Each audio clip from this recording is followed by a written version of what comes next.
Malam itu, ballroom sebuah hotel bintang 5 berdiri anggun dengan kemewahan yang sulit dilukiskan. Kristal-kristal lampu gantung memantulkan cahaya keemasan yang menyilaukan mata. Karpet merah membentang dari pintu masuk hingga ke panggung utama. Sementara meja-meja bundar tersusun rapi, dihiasi bunga mawar putih segar dan lilin beraroma lavender yang menebarkan wangi lembut. Musik jazz mengalun dari sudut ruangan, dimainkan oleh orkestra kecil dengan biola, saksofon, dan piano. Para tamu berdatangan dengan pakaian mewah, gaun panjang berkilau, jas hitam elegan, sepatu mengkilap. Mereka tersenyum, bersulang, saling bertukar kartu nama, membicarakan bisnis, atau sekedar memuji penampilan masing-masing. Di tengah kemewahan itu, sosok seorang pria tua tampak asing. Ia mengenakan seragam biru tua cleaning service, membawa sapu dan kain pel. Kakinya melangkah pelan, seolah berhati-hati agar tak mengganggu pesta. Tangannya gemetar ringan, tapi bukan karena lelah, melainkan karena menyimpan sesuatu yang lebih besar dari sekedar pekerjaan bersih-bersih. Dialah Samsul Wijaya, pengusaha properti raksasa, miliarder yang namanya dikenal di kalangan elit. Tapi malam itu, ia bukan hadir sebagai pemilik hotel atau pengusaha besar.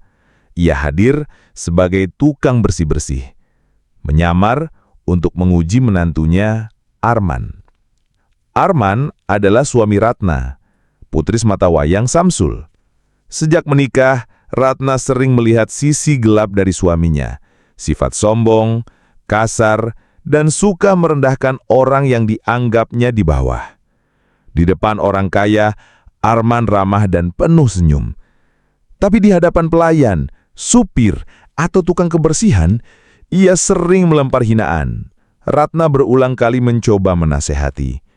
"Mas, jangan begitu. Mereka juga manusia. Apa salahnya bicara baik-baik?" Tapi Arman selalu menjawab dengan dingin. "Kamu tidak mengerti, Ratna. Dunia ini keras. Kalau kita tidak menunjukkan derajat kita, orang tidak akan menghormati." Ratna hanya bisa menunduk, menahan perasaan. Ia tahu ayahnya pernah berkata, "Lihatlah bagaimana seorang pria memperlakukan orang kecil. Dari situlah kau akan tahu siapa dia sebenarnya." Kata-kata itu selalu terngiang. Malam pesta itu adalah momen pembuktian. Samsul ingin melihat langsung apakah Arman benar-benar layak disebut menantu. Ketika pesta semakin ramai, Arman berdiri bersama sekelompok pengusaha muda. Gelas anggurnya di tangan berkilau di bawah cahaya lampu. Tawa kerasnya terdengar mendominasi percakapan. Tiba-tiba, matanya menangkap sosok Samsul yang sedang jongkok membersihkan noda minuman di lantai. Wajah Arman langsung berubah sinis. Ia sengaja menunjuk ke arah Samsul sambil berkata lantang, cukup keras untuk didengar banyak tamu. "Lihat itu, di acara semewah ini masih ada tukang sapu mondar-mandir. Hahaha, memalukan sekali. Orang-orang miskin memang tidak tahu tempat." Tawa meledak dari kelompoknya. Beberapa tamu lain melirik dengan wajah tidak nyaman, tapi tidak ada yang berani menegur Arman. Samsul tetap tenang, melanjutkan pekerjaannya seolah tidak mendengar. Tapi hatinya bergetar. Bukan karena hinaan itu mengenai dirinya, melainkan karena Arman telah memperlihatkan wajah aslinya di depan banyak orang. Arman belum puas. Ia berjalan mendekat, berdiri di depan Samsul yang masih berjongkok. "Hei, Pak Tua, kau pikir kerja kerasmu di sini bisa membuatmu setara dengan kami? Tidak akan pernah. Dunia ini milik orang kaya. Orang sepertimu hanya pelengkap pemandangan." Ratna yang melihat dari jauh langsung terkejut. Ia berlari menghampiri. "Arman, cukup! Jangan bicara begitu!" Tapi Arman malah menatap Ratna dengan kesal. "Kamu diam saja, Ratna. Aku hanya mengatakan kenyataan. Orang miskin itu seharusnya sadar diri." Ratna menunduk, hampir menangis. Ia ingin berteriak bahwa pria tua itu adalah ayahnya, tapi ia masih terikat janji. Ayahnya sendiri yang melarangnya membuka jati diri di depan Arman. Samsul akhirnya berdiri. Ia menatap Arman dengan mata yang tajam tapi tenang. Suaranya serak, khas orang tua, namun penuh wibawa. "Nak, jangan pernah merendahkan orang lain. Kekayaan bisa hilang dalam sekejap, tapi hati yang mulia akan selalu dikenang." Arman terbahak-bahak. "Hahaha, dengar, tukang sapu berfilsafat. Kau pikir kata-katamu bisa mengubah dunia? Dasar orang tua bodoh." Tawa Arman kembali menggema, tapi kali ini tidak banyak yang ikut tertawa. Beberapa tamu mulai bergumam, merasa tidak nyaman dengan sikapnya. Ratna menutup wajahnya dengan tangannya, menahan tangis. Acara hampir berakhir. MC naik ke panggung untuk memberikan kata sambutan penutup. Tiba-tiba Samsul berjalan maju, meletakkan sapu di sudut ruangan, lalu naik ke atas panggung dengan langkah mantap. Para tamu berbisik-bisik, heran, kenapa seorang tukang bersih-bersih berani naik ke panggung. Arman segera berteriak, "Hei, turun! Jangan mempermalukan dirimu di sini." Namun MC justru tersenyum dan memberi jalan. Hadirin sekalian, malam ini kita kedatangan tamu istimewa.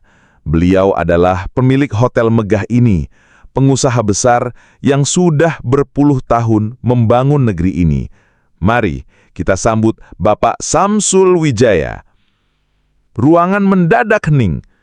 Semua mata membelalak. Beberapa tamu hampir menjatuhkan gelas dari tangannya. Samsul melepas topi lusuhnya, menanggalkan seragam biru tua, memperlihatkan kemeja putih sederhana di baliknya. Wajahnya kini jelas terlihat. Arman terengah, wajahnya pucat pasi. "Tidak mungkin. Anda?" Ratna menangis, menunduk. Rahasia yang disimpannya akhirnya terbongkar. Samsul menatap Arman dengan tatapan yang menusuk tapi tenang. "Arman, aku menyamar malam ini untuk melihat bagaimana kau memperlakukan orang kecil. Dan aku sudah melihat jawabannya. Kau tidak punya rasa hormat. Kau menghina tanpa belas kasihan. Kau mempermalukan dirimu sendiri." Arman gemetar, mencoba membela diri. "Ayah, aku tidak tahu itu Anda." Samsul menggeleng tegas. "Itulah masalahnya. Kau hanya menghormati orang kaya, tapi merendahkan orang miskin. Apa artinya sebuah penghormatan kalau hanya diberikan pada harta? Aku tidak butuh menantu seperti itu." Para tamu mulai bertepuk tangan kecil, sebagian karena kagum pada keberanian Samsul, sebagian lagi karena lega ada yang berani menegur Arman. Samsul berdiri tegap di hadapan semua orang. Suaranya tegas, menggema memenuhi ruangan. "Arman, kau hanya punya dua pilihan. Kau bisa berubah, belajar menghargai semua orang tanpa memandang harta, atau kau keluar dari keluarga ini selamanya." Arman menunduk. Keringat dingin mengucur di dahinya. Harga dirinya sebagai pria kaya terasa remuk di depan banyak orang. Semua tamu menatap dia, menunggu jawabannya. Ratna menatap suaminya dengan mata penuh air mata, berharap Arman mau berubah. Tapi yang terdengar justru suara lirih penuh gengsi. "Aku tidak bisa hidup dengan pura-pura. Kalau memang itu syaratnya, aku pergi." Arman meletakkan gelas anggurnya di meja, lalu berjalan keluar dengan langkah gontai hingga pintu tertutup di belakangnya. Ratna menangis terseduh, tubuhnya gemetar. "Ayah, Ratna gagal menjaga rumah tangga. Ratna merasa bersalah." Samsul memeluk putrinya erat. "Nak, jangan salahkan dirimu. Kau sudah berusaha. Tapi orang yang tidak tahu menghargai orang lain tidak pantas mendapat cintamu. Kau lebih berharga daripada yang kau kira." Para tamu berdiri memberi tepuk tangan panjang. Bukan untuk drama yang baru saja terjadi, melainkan untuk kebijaksanaan seorang ayah yang berani membongkar kebenaran di tengah pesta mewah. Malam itu, pesta berakhir dengan suasana berbeda. Tidak ada lagi tawa palsu atau obrolan basa-basi. Semua tamu pulang dengan wajah merenung.